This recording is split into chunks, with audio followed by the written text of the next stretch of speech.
Shalom, salam dalam kasih Tuhan kita Yesus Kristus. Bersama saya Pendeta Wanti akan membawa kita dalam renungan harian Resort GKE Pulang Pisau. Hari ini Rabu, tanggal 12 Maret tahun 2025. Firman Tuhan sesuai dengan nas Almanak Gereja Kalimantan Evangelis dari Ayub pasal 1 ayat 1 sampai ayat yang ke-22. Sebelum kita merenungkan firman Tuhan, mari kita berdoa. Tuhan Allah kami bersyukur kepadamu saat ini. Engkau boleh percayakan kami kembali untuk mendengarkan firman-Mu. Dan saat ini hamba-Mu akan menyampaikannya. Kuasa Roh Kudus Tuhan boleh memampukan kami semua bisa mengerti setiap kehendak isi hati Tuhan. Dan kami boleh melakukannya dalam kehidupan kami. Di dalam nama Tuhan Yesus Kristus kami berdoa. Amin. Saudara-saudari jemaat yang terkasih dalam Tuhan Yesus Kristus. Ayub pasal 1 ayat 1 sampai 22 dengan perikop kesalehan Ayub dicoba. Saudara-saudari yang terkasih dalam Tuhan Yesus Kristus. Muncul pertanyaan ketika kita membaca kitab Ayub ini, mengapa penderitaan terjadi kepada orang-orang yang hidup takut akan Tuhan? Sering kita tidak mengerti mengapa hal-hal yang kurang baik terjadi dalam hidup orang percaya, dan penderitaan terjadi pada orang-orang yang taat pada Tuhan, seperti Ayub salah satunya. Dan mungkin juga saya dan saudara-saudari yang mendengarkan saat ini pun mengalami hal yang sama. Ayub adalah seorang yang saleh, jujur, hidup takut akan Tuhan, dan menjauhi kejahatan. Namun Tuhan mengizinkan penderitaan terjadi dalam hidupnya. Ia dicobai. Kekayaan, anak-anak, bahkan sakit penyakit pun menimpa dirinya. Penderitaan tidak selalu muncul sebagai hukuman sebenarnya atas perbuatan kita. Namun ada kalanya penderitaan muncul sebagai ujian atas iman kita. Tuhan ingin melihat kesetiaan melalui masalah-masalah yang kita hadapi.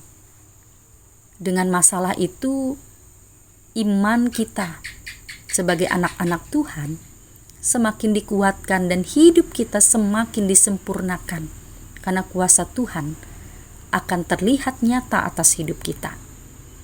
Ya, saudara-saudari, kadang penderitaan yang kita alami juga bertujuan untuk mendisiplinkan kita.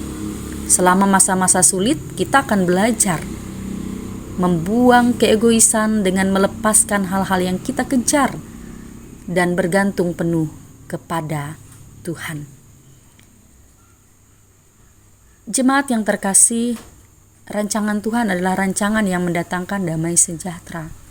Meskipun saat ini kita belum bisa melihat rencananya secara keseluruhan dan harapan kita kadang tidak sesuai dengan kenyataan yang kita terima, Tuhan akan selalu menyertai dan memberikan yang terbaik untuk hidup kita. Saat penderitaan datang, tetaplah memuji Tuhan, janganlah kita berbuat dosa, dan jangan menyerah. Penderitaan besar yang kita alami akan membawa kita semakin dekat dengan Tuhan dan menjadikan kita pribadi yang lebih tangguh. Saudara-saudari yang dikasihi Tuhan, pelajaran firman Tuhan untuk kita renungkan. Pertama, percaya bahwa Tuhan tetap memegang kendali. Meskipun kita tidak mengerti mengapa sesuatu terjadi, kita harus percaya bahwa Tuhan punya rencana yang baik. Hal yang kedua, jangan menyalahkan Tuhan saat kesulitan datang.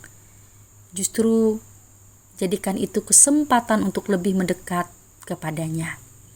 Hal yang ketiga, tetap setia dan berpegang pada Tuhan.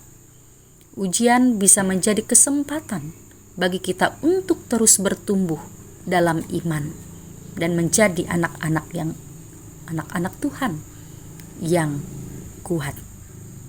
Tuhan memberkati kita. Amin. Mari kita berdoa.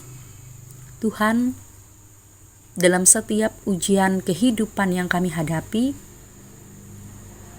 berilah kami kekuatan untuk tetap setia.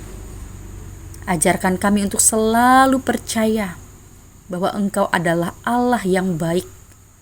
Meskipun kami tidak selalu mengerti setiap rencana-Mu dalam hidup kami, namun yakinkan kami untuk tetap terus menaruh pengharapan, ketaatan, dan kesetiaan kepada Tuhan. Saat ini kami serahkan kehidupan jemaat kami, Jemaat GKI Hanjak Maju, Gereja Bethesda. Kau memberkati kehidupan mereka, rumah tangga, usaha pekerjaan yang mereka jalani di setiap hari. Biarlah iman pengharapan mereka semakin bertumbuh di dalam Tuhan. Setiap karya kerja dan pelayanan diberkati oleh Tuhan. Hamba-hamba Tuhan yang Tuhan percayakan, pendeta, pikaris, majelis jemaat bersama dengan penatua dan diakon, Tuhan memberkati hidup mereka. Di dalam kehidupan persekutuan dan bergereja, mereka semakin bertumbuh di dalam Tuhan. Demikian Tuhan Engkau memberkati setiap penata layanan yang boleh mereka laksanakan. Tuhan menolong memampukan, sehingga sungguh benar jemaat kami didapati setia untuk melakukan setiap kehendak Tuhan. Gereja Tuhan semakin memuliakan nama Tuhan melewati persekutuan jemaat-Mu. Terima kasih Tuhan, kami serahkan seluruh keberadaan hidup kami yang mendengarkan firman-Mu hari ini. Hari-hari yang kami jalani, kami tahu kami mampu dan kuat karena Tuhan yang akan menyertai seluruh keberadaan kehidupan kami. Di dalam nama Tuhan Yesus Kristus kami berdoa. Bapa kami yang ada di sorga, dikuduskanlah nama-Mu, datanglah kerajaan-Mu, jadilah kehendak-Mu di bumi seperti di sorga. Berikanlah kami pada hari ini makanan kami yang secukupnya, dan ampunilah kami akan kesalahan kami, seperti kami juga mengampuni orang yang bersalah kepada kami. Dan janganlah membawa kami ke dalam pencobaan, tetapi lepaskanlah kami daripada yang jahat, karena Engkau punya kerajaan dan kuasa dan kemuliaan sampai selama-lamanya. Amin.